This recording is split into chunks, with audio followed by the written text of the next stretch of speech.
Hi, I'm Alan Ward. You all know that. And I'm going to try another one of our videos. We started calling them A Beer with Alan, but I I had guess a Eugene beer. had a beer. I didn't have any beer. I just had iced tea. And I'm here with Eugene Bisbee, okay, and Cathy Bovee Effman. And we're in Bainbridge Island in the Seattle, Washington area. And today is Friday, June 14, 2019. And what we want to do is let everybody else know that three of our classmates are getting together for lunch. And primarily because we've already done a little video with Gene once before, I want to make sure we get a chance to talk to Cathy. So Cathy, why don't you tell us a little bit about what you've done in the last 50 years?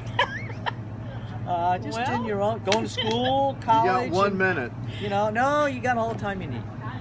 After leaving Deer Park, I went to the University of Cincinnati and got a degree in early childhood and elementary education. I then married my husband, John Effman, who worked for Cincinnati Millicron, and for the next 27 years with them, they moved us all over the country. We've lived in Pittsburgh, Pennsylvania, and Rochester, New York, Birmingham, England, back to Cincinnati, Washington, D.C., Salem, Oregon, and I'm now retired to the town of Port Townsend, Washington, which is way up on the Upper Peninsula. It's a little Victorian village.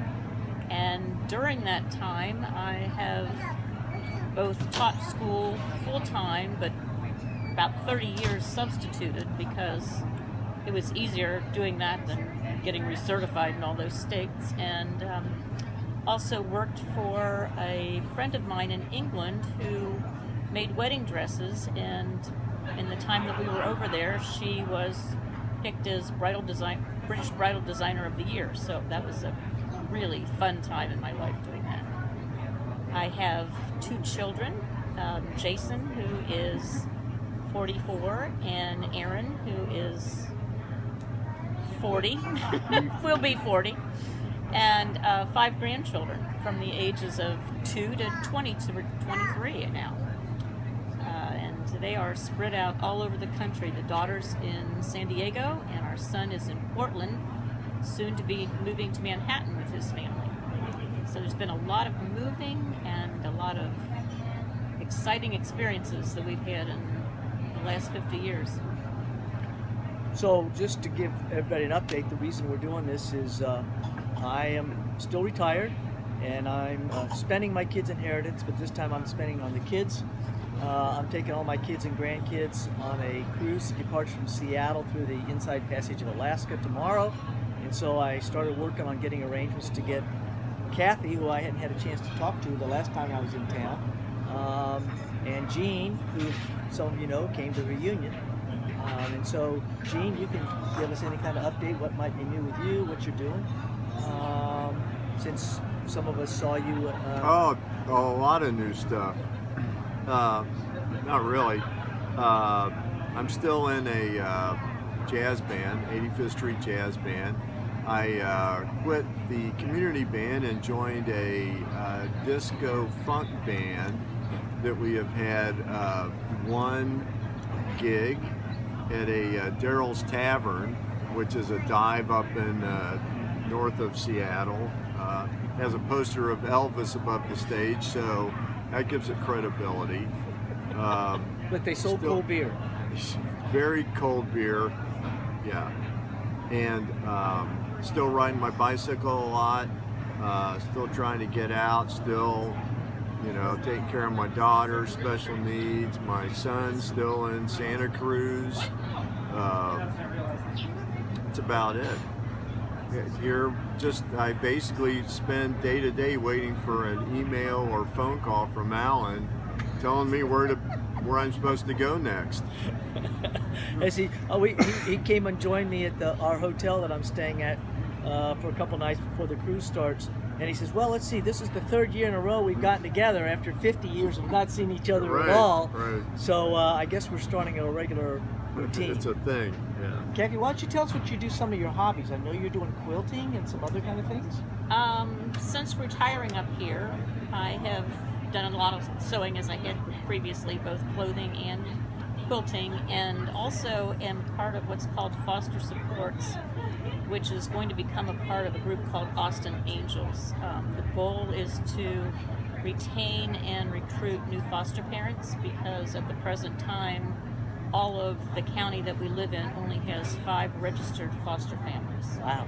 And I happen to run the children's clothing closet, and whereby if the kids come into foster care and are in need of clothes, I then meet with the families who are taking them in and find what they need and supply them with clothing so that they have new things to put on their back, because a lot of them are taken out of the home and walk away with nothing.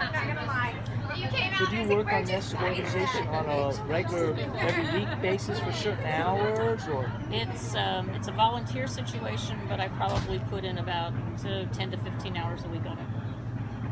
Okay. So that, and most every week?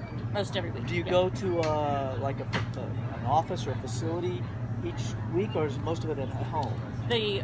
Most of it's done at home. The clothing closet is housed behind a church that we have in Port Townsend. But I just get a call from Children's Protective Services letting me know if they need something, and then I will meet with the foster parent, or if the children are older, with the kids themselves, and find out what their needs are and try to supply whatever it is they happen to need. And I understand you, since I really wanted to spend some time talking to you, you and your husband do some traveling. You do quite a bit of traveling in retirement now. We have started.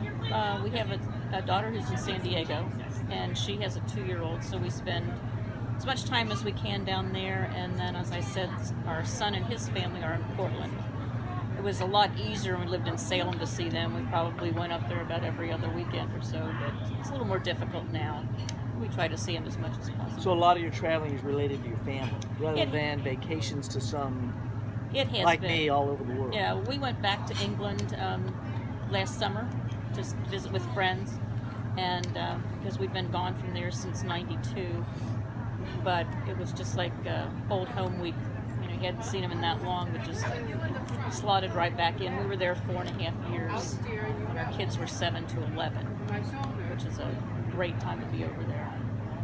We made a lot of really close friends at that time.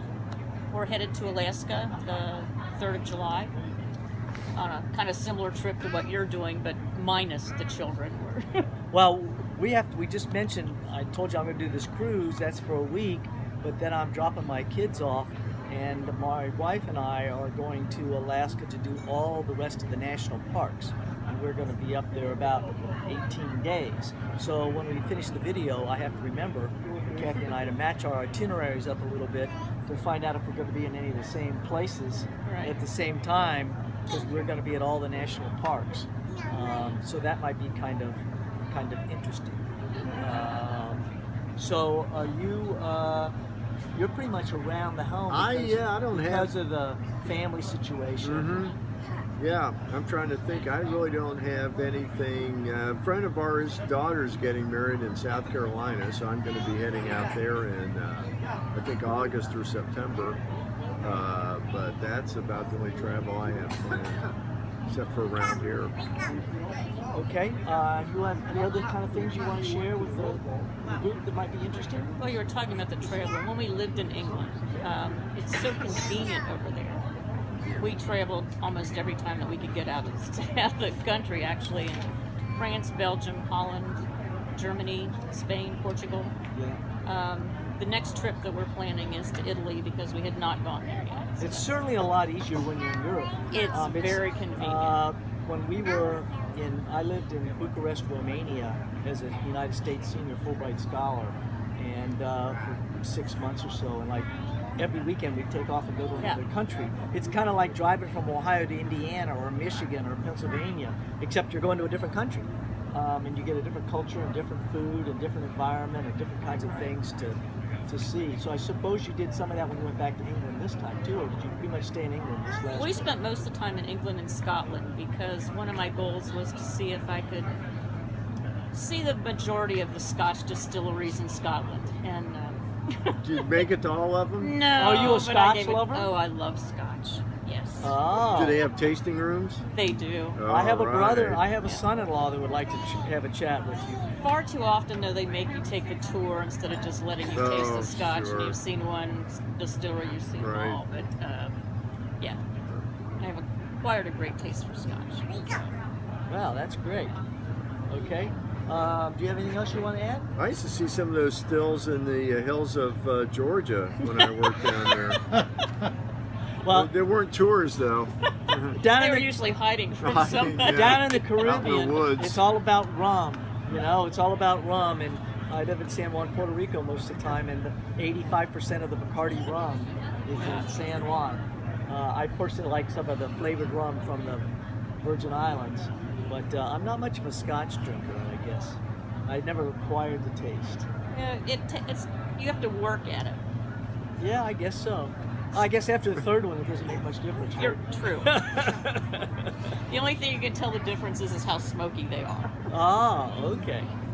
Well, Doesn't sound like work to me. It's not. okay, so if we don't have anything else, we'll cut this off. I just wanted to have a little bit of video so you guys could know we're out here. We're not going to have any big reunions for a few more years, but hopefully by the time we do that one, you'll be able to come to that I hope one. so. Thanks to Alan for bringing us all together again. Yeah, it was fun. Yeah, it's great. Okay, well, thank you all, and we'll look forward to the next one whenever I can figure out a chance.